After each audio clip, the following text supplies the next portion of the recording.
Hey, this is the C&D channel. I'm Chris. This is Dave, and this is MMA for you. We're gonna be doing our UFC 151. UFC 152. Jones versus Belfort predictions, which happens on September 22nd. Got anything to say, man, about this card or anything? I don't understand. I thought the last one was 150. Now should it be 151? They kept it as 152, even though 151, the Phantom card that didn't happen, is for some reason, they're just gonna keep this as is, as 152. Like pretend nothing ever happened or what? I suppose. I mean, I know you did a show about how 151 is all about. You analyzed about 151. Now I just have something to say about 151. What the hell happened? You tell me, bro. Well, I don't, I'm gonna say something controversial. If Dana White knocked on my door and try to kill me, that's fine. But the thing is, how can he blame everything to Jon Jones? I mean, I think UFC should have a better plan than this, and then make sure everybody is, you have a better card. If Jon Jones doesn't want to find somebody else. All right. Well, they did in Swanson. But no, I said Jon Jones doesn't want to find somebody to replace Jon Jones or something. I mean, it doesn't have to the point that we have to cancel the entire card. Because one guy got injured. And then that's it. I mean, of course, Dan Henderson are awesome. If he got injured, I'd be sad. But I still want to see my 151, dude. Oh, we got 152, and it's a great card, man. So, I think it's stacked. I'm looking forward to it. Jon Jones, in hindsight, kind of saved me $50, and now I'm more than willing to give $50 for this card, because instead of having two mediocre cards, now you have one great card, and that's, I think, what a lot of people wanted, especially in this economy, man. I agree. I mean, this card, I finally can say this card is stacked. Yeah, man. Let's get to it, man. Okay, we got Public Enemy #1, Johnny Bones Jones versus Vitor the Phenom Belfort. Vitor is awesome. He is definitely a boxer. But you know why? Jon Jones just gonna be this much ahead of him. Yeah, that much, man. Yeah, man. You gotta think. Jon Jones, his stand-up's creative, spinning stuff, the longest reach in the UFC. He's like, 6'2", 6'3", or something like that. He's really tall as well. And then his takedown, his wrestling game is insane. The way he can use a lot of his trips, Greco-Roman wrestling to take guys down, his use of front chokes and guillotines. I mean, he killed Machida. Don't know what happened. What happened? I mean, he submitted Ryan Bader. Oh yes, with that front. Yeah. But I think he's very deadly with his kick. I mean, remember Rampage fight? Oh Rampage can't even get in there, man. His kick is just annoying as hell. But I definitely think, if he continue, the way he is gonna be now Public Enemy #1. He will be #1. You know what, man? I like Vitor Belfort. He could win. I think he has more of a possibility of winning than Swanson, to be honest, just because he always has those heavy hands, those really fast hands, and he blitzes opponents. He does have strong BJJ, actually. You got to see a little bit of it in the Anthony Johnson fight. And in this fight, he's going to train with the Black Zillions in Florida for this one. But you're talking about Jon Jones with a great wrestling, great takedown, and a great kick. I just don't think... And elbows, man. His elbows are deadly. And I just don't know how, Belfort can go in the zone. I just can't see that. No, I can't see it either, and you're right. I can't see it either, but, it's his avenue to victory. Of course. Also, Jones, he trains at Greg Jackson's camp, who's also Public Enemy he's like Public Enemy #2 after the debacle. But his game planning, Jones should be able to take the fight to the ground and probably beat up Vitor. In the stand-ups are its most dangerous, but even then, I think that Jones might have some advantage here. I think Jon Jones just called me. Hold on. Oh, yeah? Yeah. Man, well, then he doesn't have a lot of friends. So, Dave over here is definitely one of Jon Jones' only buddies. well, he's What'd you thanked say? me for not putting public enemy number one. Yeah. I mean, again, he is great, creative, and steady on the leg. I just think this is all him. I mean, again, Yeah. chess on the fight, he could be chess on the two. He chose not to. It's okay. It's okay. Save for everybody $50. Yeah. Okay, next fight after that for the inaugural flyweight title, we have Joseph Jiu-Jitsu Benavidez versus Demetrious Johnson. Oh, Demetrious Johnson, dude. Demetrious Johnson, why do you got Demetrious, man? He's quick, he's strong. I mean, he got power, he got a good kick, he got a good BJJ, he got... Dude, what do you want me to say, man? This guy is just a block. I like Demetrious Johnson, and I actually picked against him when he fought Ian McCall the second time. Mm-hmm. And what was the result? Demetrious Johnson, he managed to make adjustments, and he won against. He won. Joe B, though, man, he's very much the same as Demetrious Johnson. Good kickboxing, strong wrestling, puts a good pace. So, it's a very interesting matchup. I wanted to see these guys fight each other when they were at 135. Now we get to see these guys at 125 at a more optimal weight class. I mean, it's pretty awesome. Joseph Benavidez has a really strong guillotine as well. Mm-hmm. Both these guys' cardio is awesome. Yeah, I mean, you're looking at two, really awesome people fight. Don't need to worry about cardio issue. That's awesome. Yeah, I can't really see a finish in this fight. They're both just really tough guys. Perfect for high level. Fan. We're just gonna see people who Yeah, kill they're each so other. quick too. Yeah. Benavidez trains at Team Alpha Male with Uriah Faber, but Demetrious Johnson trains. Yeah, exactly. He trains at AMC Pancration with Matt Hume. Mm-hmm. Two very strong camps here, so it's gonna be a really interesting fight. I have Benavidez. It's a close fight for me, though. If Johnson wins, I'm not going to feel bad. I like the guy, and I think he's a really good fighter. You have Johnson, though, right? Of course. I think, of course, I like Joseph, but Johnson, for me, he's just not much quicker, not much stronger. I think he will win. Okay, next fight after that, we have Michael the Count Bisping versus the All-American Brian Stann. Dude, Bisping, man, pedal fast, dude. This guy, boom. Oh. Okay. I just think Brian Stann gonna win. Oh yeah? Brian Stann has a really good chin. But he has a heavy hand, dude. Not like a pillow. Yeah, that's true. He has some really heavy hands, man. He can knock guys out with one punch. So that does concern me with Michael Bisping, who has shown susceptibility to an overhand right. Got dropped by it, of course, by Dan Henderson in the UFC 100, but also by Dennis Kang. He got dropped by it. And he gets tagged by it a lot of times, even by Jorge Rivera and even Jason Mayhem Miller. So that makes me very concerned. I mean, you have to say Stann, he trained in Jackson and then good kickboxing, okay? And grappling wise, he improved, but I don't see this go on the floor anyway. Yeah, that's true. So, I mean, doesn't matter he's weak on his back. It's not on the floor, but he is strong. Mm-hmm. He is very strong guy, yeah. so I think on the stand out, I think he's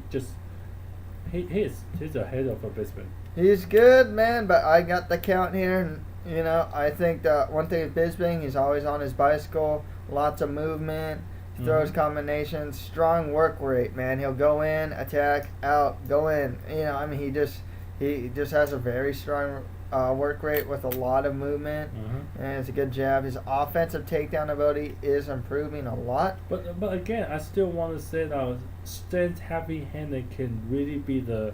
Yeah, that's a difference maker. It is. It really is. I mean, I don't care about how good Bisping can, go in and go out. Just one drop, Bisping gonna drop. And that could happen. No, I'm not denying that. And that's what makes this fight really intriguing. But I think just overall, if Bisping doesn't get, freaking just dropped like that, I think his work rate, his overall cardio, his movement, use of combinations is probably... He might even mix in takedowns to keep Stann honest. and might even be able to take him down. I got Michael Bisping winning this one. I just hope if Brian get a chance, couple hook, and then pretty much the game's over. Okay, next fight after that, we have two guys that very recently lost to Alexander Gustafsson by TKO, as the returning Matt Hamill fights pretty much the returning in a way.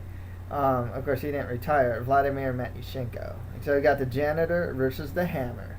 They're both are amazing fighters, and amazing gatekeepers. Come on, give them a break. They are old, man. What do you want, dude? Yeah, they've been around the block. They've been around the block, okay? Mm-hmm. I want to give Matt a shot. Not just because he's deaf, right? Well, of course not, okay? I'm not giving him sympathy. I think he's... and what does he got that you like?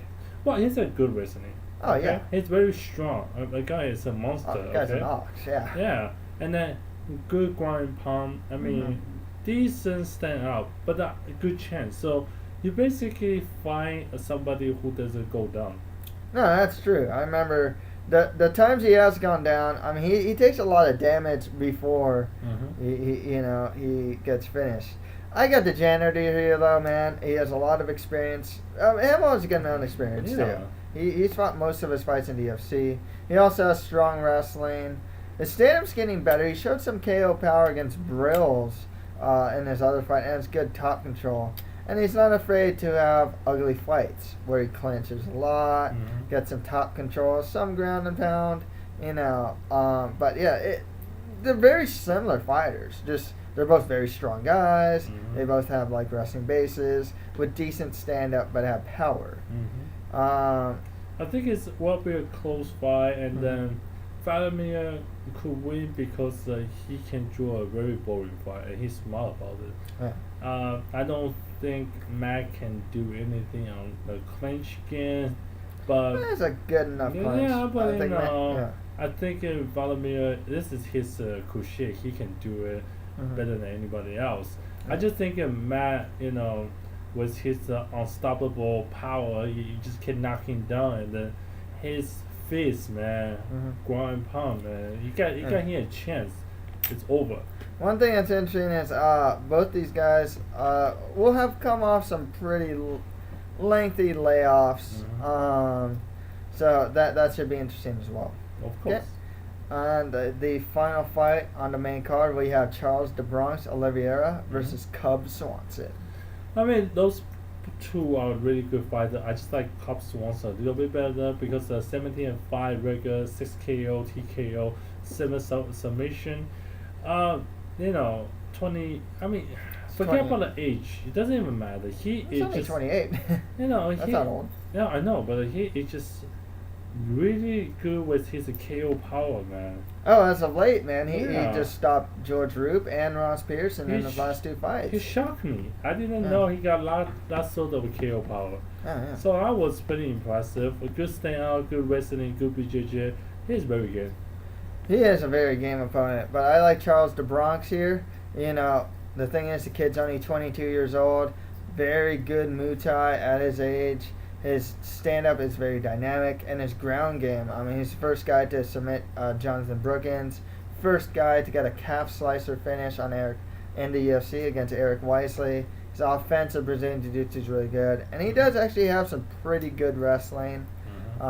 It's not his biggest strength, but it's not it's not a super weakness for him. He's good off his back as well.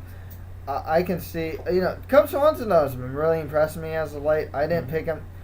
Okay, I have a funny thing with Cub Swanson. I've never actually. I think almost in every fight, maybe except against like Jose Aldo, I don't think I picked a Cub Swanson fight correctly. So I have. Maybe you are wrong this time. Yeah. So like, Ricardo Lamas versus Cub Swanson. I picked Cub Swanson. Lamas won. He submitted him. George Roop versus Swanson. I picked Roop.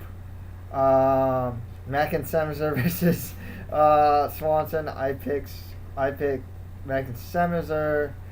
Pearson versus Swanson. I picked Pearson. I have a really bad prediction that's was Cub Swanson for some sad, weird man. reason. That is sad. It's dude. really odd. I'm hoping this fight breaks it because Charles the Bronx really is a very good prospect. I agree. Yeah. I mean, the guy is solid. Okay, I just think Cub Swanson lately impressed me with the KO He's power. doing really good. I mean, he is usually a very game opponent. I like him, generally, but the KO power is something that it's like something hidden. I didn't see, inside of him. So it give me just curious. I want to see how this fight goes. Yeah, and he's just a well-rounded fighter. Yeah, of course. Yeah. Okay, on to the prelim card as we have the returning Vinny Magalhaes versus Igor the Duke Prokrayak. Who do you got, man? Dude, of course, our returning champion. Well, it's funny you say champion because he's an Abu Dhabi, submission special, champion. Yeah. He beat Verdum. I remember he was actually locked in an armbar against Verdum, and most people would tap, but guy's so flexible. He managed to get out of it and then end up winning the whole thing. The guy's Brazilian Jiu-Jitsu is amazing, and it works really well for MMA, both on top and on bottom. Well, he trained, extreme coordinate. Yeah, Couture, yeah. Couture, yeah. Yeah. The 5-winning streak, the guy is just. Yeah. I mean, you talk about the guy is just really, really, really dang good in BJJ. I mean. Oh, this is one of the tops. Yeah, if you're not good, you give him a chance, then you do. Yeah, one thing is he is fighting for Crack, who's doing pretty well these days. He does have heavy hands. Some good. He has some good kickboxing. Mm-hmm. One thing that's really noticeable about for Krayak, yes, in the Stephan Bonner fight, he kept getting taken down. Bonner gets sidebound all the time. He's weak in his back, so Yeah, I think he's not that great off his back. I mean, you're talking to an Abu Dhabi champion. I mean, you give him a chance to on your back. You don't. Yeah. Yeah, it's definitely not his strongest suit. Bonner was controlling him really easily. I think Vinny Magalhaes can do the same and probably get the submission. And that's why I thought too. I mean, Vinny will find a way to take down and get a submission. Heck, Vinny can actually just pull guard. I mean, that's what you're gonna do, right? Yeah. Okay, next right after that, we have some good grapplers here as Evan Dunham fights T.J. Grant. I want to say something about Evan. What happened? This such great guy is undercard. He's been undercarded for a while, It's kind of weird. I mean, he fought Sean Shirk, and many people, except for the judges, thought he won. Which is probably what happened, because I think he should have won. Main evented against Melvin Gillard, and then he's just been kind of around. He's, picking a couple wins here and there, but he's kind of stuck on the undercard a lot of times. Dude, we talk about Evan Dunham. The guy is very well rounded. Yeah. Okay, I mean he's good with everything. Yeah. His record is 13-2, dude. Why is he in the undercard? I don't get it. Yeah, no, he's definitely one of the guys that's coming up in the lightweight division. Despite losing to Gillard and Shirk, he didn't really lose. He's just good everywhere. His stand-up's solid. His Brazilian Jiu-Jitsu is very strong. He has good wrestling. He's good in the scramble. His one weakness, though, is he's a slow starter. Well, and Melvin Gillard really exposed that bad. But, he can take. He have a good chance. Yeah, he's a resilient guy. So watch the Shirk. I mean, he had to get really battered by Gillard to finally lose. Yeah. And he was getting hurt by Shirk and still kept plugging through. Yeah. No doubt, ever done on this fight. He first T.J. Grant, dude. I like T.J. Grant, though. But ever just different level, dude. That's why I believe. I mean, T.J. Grant, though, if this hits the ground, the scrambles could be nuts. I mean, the ground game here could be really good. I'm actually pretty high on T.J. Grant. He's a guy a lot of people don't know about, but I know who he is. I used to pick on him. I like him, but Evan, I just feel like, dude, the guy trained the extreme couture as well. He's really good on his he's probably Dunham's gonna be the more well-rounded guy. Yeah. Grant, though, especially on the ground, 13 of his wins are by submission. And he has good wrestling himself. Stand-up's improving. But I don't think it, ever will land. Grant take him down like. Oh no, I mean I'm picking Evan Dunham to win. Don't get me wrong. I mean, make it sound like I'm not picking Grant. I'm picking Dunham. How dare you? I'm just saying I like TJ Grant. I think he's just one of those guys that's flying under the radar. He's a very good fighter. He is. His ground game is amazing. He just. That's again. They are both great fighter, and then they are both undercard. It just tells me, UFC have too many people, man. Well, next right after that we have Lance Benoit versus Sean Pearson. Dude, Pearson. You got Pearson. Yeah. I like Pearson enough. He's always been like a mid-tier guy to me, but it's Benoit, yeah. But he's a good test for a guy like Lance. Of course. Lance already has 6-1 record, 1 KO and 4 subs. He's only 24 though. He's just a guy that's coming up. Mm-hmm. Pearson's a really good newcomer, and Pearson's just a really good test for him. It's a gatekeeper for him. I mean, Pearson. Not everybody knows Pearson. Not much to mention. I mean, the guy is just 36 now. Happy 36. Right. Good boxing, good job, good wrestling. I mean, here's a Pearson. Yeah. Next right after that, we have some young guns here as Marcus Brimage fights Jim Hettis. Those two are pretty good. I like a Jim because it's 10 and 0. 10-0. Well, one thing, if you remember Jim Hettis in his last fight against Nam Fan, dude, this guy. I don't remember anything about Nam Fan. I know Nam Fan beat him pretty good. Nam Fan, go Nam Fan. Dude, Jim Hettis would show off his judo game, man. Take him down at will, mount him at will, ground and pound him at will, almost finish him with subs. Okay, he beat Nam Fan. What you want, man? 10-0 record, he has 9 subs, 1 decision against Nam Fan, actually. Yeah. He's only 25 years old. His pace was relentless. His judo strong. The amazing judo, good BJJ. Pretty deadly combination. He's a guy I'm looking out for. Marcus Brimage, though, is not a bad prospect. Coming down to Ultimate Fire, he did show kind of a weak ground game. However, he's 5-1 right now. When you talk about Jin, the one thing I'm really enjoying about his fighting is he has a really good transition to the ground game. Oh man, he would get dominant positions so easily. I mean, he fought like Alex Caceres and submitted him as well. Mm-hmm. And Caceres actually is turning out to be a pretty good prospect in his own right. Yeah.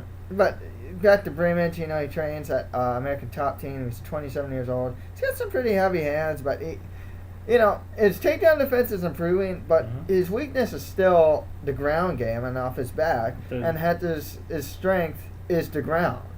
Then we talk about suicidal. It's pretty much. I think that Hettis can take this to the ground, probably get dominant position, and probably even get the finish. I think so. I think he will get a finish, either ground pound or submission. Either way. Cool. On to the Facebook prelims, which are actually pretty strong, as we have Seth Baczynski versus Simeon Thorson. Oh yeah, this is a pretty strong call. I like Thorson. Well, yeah, you always like the Brazilian, the jiu-jitsu guy, man, right? His submission really impressed me. 17-2 record. 15 submission. Damn. Dude, the guy is submission specialist. I have to say. 3-5 winning streak, really strong BJJ. I think he can win this game by submission. It's tough. I'm especially picking. your Seth lose by submission, right? 5 losses by sub, man. I am gonna go with Seth Baczynski to win this one. Why? He's big for the weight class. He trains at Power Team MMA. He's 6'3". He's got some pretty heavy hands. But he will be submitted. Could be submitted. His submission game himself isn't bad, especially offensively. Out of his 17 wins, 10 of them are by sub.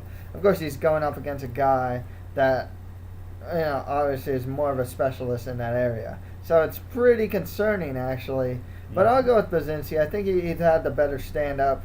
Hopefully, he can handle himself on the ground. I agree. He might have a better stand-up, but I just think, I just think my guy has better submission, and I think that it's definitely proving you for so many times the submission says lose by submission and my guy has good submission, obviously my guy gonna win. Okay. Next fight after that, Mitch Gagnon fights Walel Watson. Watson. You got what, the Gazelle, huh? I got Gagnon, man. Why? All 8 wins by both these guys have good Brazilian Jiu-Jitsu actually.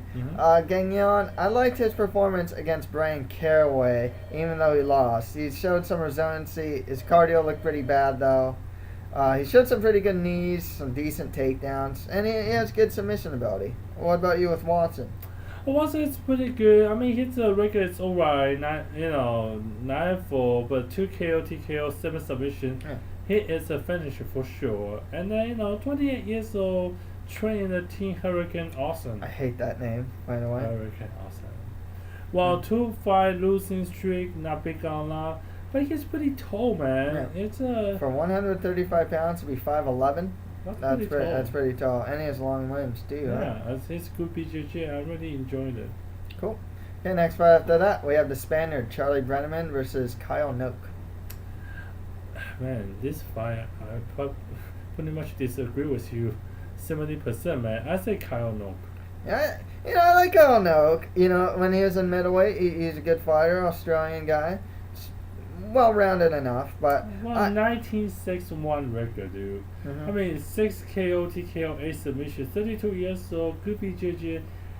One thing I'm worried about is the takedown defense, but a good out, though. If you watch the Chris McRae fight back in the Ultimate Fighter, Chris McRae pretty much won because he managed to take down Kyle Noak over and over again. And Charlie, the Spaniard, on his game, he's a grinder. He wrestles you to the ground and grinds you. He's kind of a lay and pray guy, to be perfectly honest. I got Charlie Brenneman to win via lay and pray, to be perfectly honest. I mean, that's the reason I take it for Nook, because I feel like Charlie, his main thing is lie and pray, and bottom line is Nook staying up is not bad. Yeah. Okay. I mean, he has a good BJJ. He's weak on takedown, but that doesn't mean he cannot fight in the ground. It is going to be interesting because it is his first weight cut to 170. So I don't know if they'll take a lot out of him or not. Hopefully making even more stronger, faster, but who knows? I mean, I take a really risky pick, but I just feel like Charlie don't have... Both these guys are on the same level. Yeah, but mine is the first time to cut to 170. That's definitely some worry point. Okay, let's go recap. Okay, we have Jon Jones versus Vitor Belfort. Jon Jones. He just called me, man. I have to pick him out. Okay, Joseph Benavidez versus Demetrious Johnson. Demetrious Johnson. Okay, Joseph Benavidez. And there's a fly here that's really annoying. Okay, Michael Bisping versus Brian Stann. Stann. Michael Bisping. Okay, Matt Hamill versus Vladimir Matyushenko. Hammer. I got the janitor, Matyushenko. Hammer will hammer the janitor. Okay, Charles Oliveira versus Cub Swanson. I got the Bronx, Charles Oliveira. Okay, on the prelims on FX, we got Vinny Magalesh versus Igor Pekrayak. Vinny! Yep, Vinny Magalesh there. Okay, Evan Dunham fights TJ Grant. Evan Dunham for me as well. Okay, Lance Benoit. I want to say Benoit, but I don't think it is Benoit. I think it's like Benoit or something like that. Okay. Fights Sean Pearson. Okay, both Canadians. I got Lance. Okay, Marcus Brimage fights Jim Hettis. No bueno, Jim. Jim Hettis there. Okay, on to the Facebook prelims. Seth Baczynski versus Simeon Thorson. Okay, I got Seth Baczynski. Okay, Mitch Gagnon fights Walel Watson. Okay, I got Mitch Gagnon. And finally, Charlie Brenneman versus Kyle Noak. Okay, I got Charlie Brenneman. And that's pretty much it for our predictions for UFC 152, Jones versus Belfort. If you have any comments, just leave them below. Got any final things to say, my man? Jon Jones, go. Not many people would agree with you there, man. Please don't put me a public enemy number 2. I just support. Well, that's Greg Jackson, so probably. I don't want to be number 3 neither. Cool, man. So that's it for MMA for you. Thank you guys very much.